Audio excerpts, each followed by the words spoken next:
When it comes to my abstinence and me being abstinent because I've given my entire body and life to the Lord, there are still people who think, oh, you'll find somebody nice. Oh, you know, like they just completely disregard my belief in wanting to give my entire body and life to God through abstinence, which not only does my abstinence make me feel like a kid again, but I'm happy. It makes me happy. And I enjoy every second of it. And that's what I want to do. But there's still people who think they can just subtly talk me into finding someone. And, I don't want to spend the rest of my life depending on a man. Not only is that miserable, but why do I not deserve the right to give the Lord all of my love in the way that anybody else does? It's horrible. There's nothing wrong with abstinence. And when it comes to those who love you, if they can't be happy for you when it comes to you doing things that make you happy, then that's not love. If they try to force their ideals on you and just completely disregard your happiness, that's not love. That's disrespect. It's rude. Not to mention that, but it's inconsiderate. And you have to remember that, they can say it's because they love you, but if you have ideals that you're doing that involve self-harm or just completely and totally opposing God or just completely immoral, evil things, then it probably is because they love you that they don't want you to do that. But when it comes to things that are not immoral, they're not hurting anybody, they're not opposing God, who does exist. And if you haven't given it the chance and you haven't approached God in privacy to talk with him, and you're just opposing something without knowing anything about it, that is the definition of the worst form of ignorance, by the way. But if somebody's just opposing, anything that makes you happy, and they're trying to force their ideals on you when you're not hurting anybody, you're not doing any wrong, you're not purposely being evil, you're just living your life, and they're opposing it, then they're just trying to be controlling. It's sad to say that they are. There is nothing wrong with me being abstinent.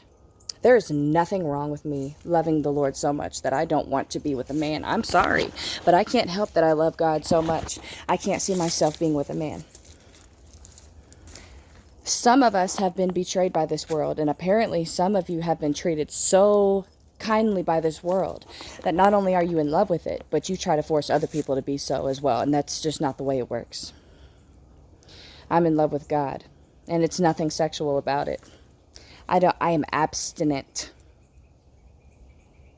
and I am happy. And if people want to be against the things that make you happy when it comes to you showing your commitment to God, then there's something wrong with that, and they need to take a look at themselves and who they are as a person, and take into consideration that forcing your ideals upon someone else is wrong. And I'm not talking about those who try to spread the gospel and save souls. We're trying to save your life. I know Christ is real. I met him. I have met him. He's very real, very much so. How many people have had experiences where they literally died on a gurney, met Christ, came back, and had a message to give the world? A lot. I don't hear of anybody who met false gods. All they did was meet demons. Christ is very much real. I have met him. And I didn't even die. He was within the air all around me, and it was the scariest experience, but the most wholesome experience I've ever had. And I am in love with Christ because he will never stab me in the back. He will always be there for me. He will never try to lie to me. He will never try to set me up. He will never try to purposely oppose God or me. He'll never sit there and be out to get me. He'll never hurt my family. He'll never hurt my kids. He is the one who's protecting my kids and my family and me. Christ knows the intentions of the hearts of man. And the intentions of Christ is nothing but love and righteousness. Why wouldn't I be in love with him? I can trust him with my life because he has saved my life. And millions of others. And for those who choose to reject him, he died for you. And one day you're going to realize that it was completely and totally wrong to oppress the one person who loved you so much. He died to save your life, and you chose to oppress it. Don't wait until it's too late. One day it's going to be too late, and you're going to want to bow your knee to him, but you chose to live your entire life oppressing him without even giving it 2 seconds to consider and approach him in privacy and speak to him. It's just ridiculous. People are so lazy, they'd rather just, demand people to prove what they're saying, demand people to do this, prove it, prove it, prove it. You're demanding others to feed you the truth that you're not even putting forth the effort to find yourself. So whatever truth they give you, it's not going to be good enough for your soul to believe it, honey, because you have to find the truth yourself. You have to seek it relentlessly. And sometimes it takes being betrayed by this whole world to truly want it. And unfortunately, that was the case for me. God bless you and Maranatha. And there's nothing wrong with my abstinence. There's nothing wrong with not wanting to have sex anymore. There's nothing wrong with that. And if anybody thinks there's something wrong with that, I'm happy. And my kids have a father figure. God.